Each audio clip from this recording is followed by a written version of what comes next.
Hello everyone, this is Erik, the Asian movie enthusiast, and this is my review of Violent Streets, a Japanese crime action flick from 1974 that was directed by Hideo Gosha.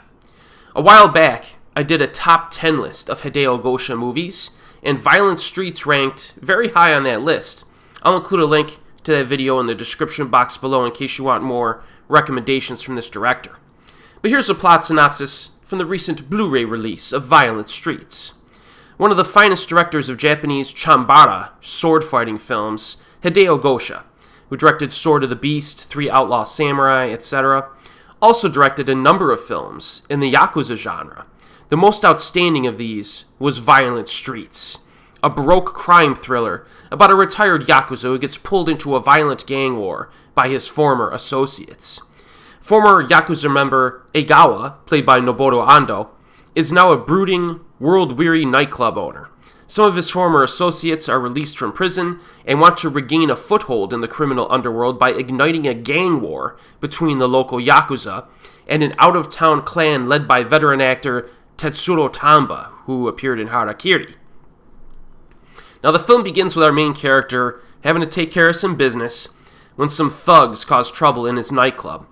Then after that, we get kind of a simple criminal scheme involving a kidnapping, but conflicts quickly spiral out of control when the crime war is instigated. And the yakuza hide behind legitimate businesses, and they began doing this in real life during this time period as well. A lot of legitimate, post-war, economic boom type stuff where the yakuza can kind of, filter their way in and have their various legitimate front businesses, right? But things still get nasty on the streets, hence the title of the movie.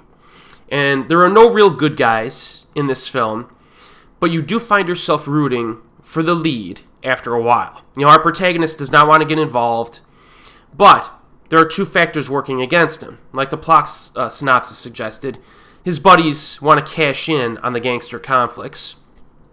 And 2, he keeps getting pressured by the gangsters to sell his nightclub, or to basically give it up. And this is his livelihood now. So, we get some backstory regarding all of this, like how the nightclub ended up in his hands. But after a while, the dude's got to throw down and protect his livelihood, right?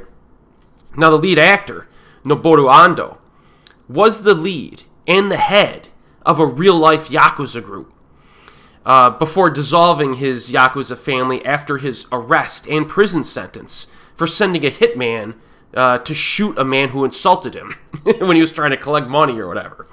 So yeah, you can't make this stuff up. So he obviously transitioned to acting after he got out of prison, but what you're seeing on screen is a former yakuza doing his thing. I thought that was pretty interesting when I heard that. A few of the side characters are pretty memorable. 2 assassins show up, one dressed in black, one dressed in white, and these characters are freaking ruthless. Like, ruthless.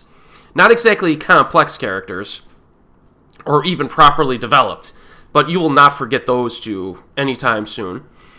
And the plot synopsis mentions Tetsuro Tanba. He only shows up a few times, so don't expect him to have a big role. But Bunta Sugawara from Battles Without Honor and Humanity shows up late in the film, but he does get a few fun scenes, and he's enjoyable to watch in this. So if you're a fan of him, you get a few minutes of some good stuff with him. Now, in typical Hideo Gosha fashion, he provides some assured direction, and all of the actors give solid performances. This is a director who knows how to film actors. Most interestingly, I would say that this movie is one of his most violent and bloody films of his entire filmography. And he doesn't necessarily shy away from violence typically, but this one I think kicks it up a notch. The entire second half is basically non-stop assassination attempts, which provide plenty of intense moments. There's one particular fight to the death inside of a chicken coop, and it's a classic. It's a vicious fight to the death. And you'll know when that scene happens. As an added bonus, the film actually begins with a flamenco dance performance, which is Spanish, at our protagonist's nightclub. It's kind of like the entertainment he gives to his patrons is flamenco dances, which is, I can't imagine, is too common in Japan. very interesting to see that in a Japanese movie. And those dances show up a few times in the film, so it adds a little different flavor in this. But I think Violent Streets, it's kind of a hidden gem. Hopefully we'll get more attention with the recent Blu-ray release. Even for fans of this director, this is kind of like a special release. Very nice to have it on Blu-ray now. Unfortunately, the Eureka release was cut by 11 seconds to omit some some harm to chickens that happened in the final scene of the movie. A little bit annoying, but it was a British release and they put the clamp down on it. That's kind of why I like the Error 4444 releases lately, because they give you the uncut version and then they give you the I guess you could say the animal cruelty-free version on the same disc. So you can watch whatever ones you want. But I don't know, maybe Eureka didn't have a choice because the BBFC just said, you can't release this. But in any case, I don't think the cuts really impact the film that much. I mean, like all 11 seconds were in the final scene, which is kind of annoying. But, I think it's fine. Feel free to pick it up, especially if you like yakuza flicks. Like, this is right up your alley. So, as always, folks, I'll see you next time.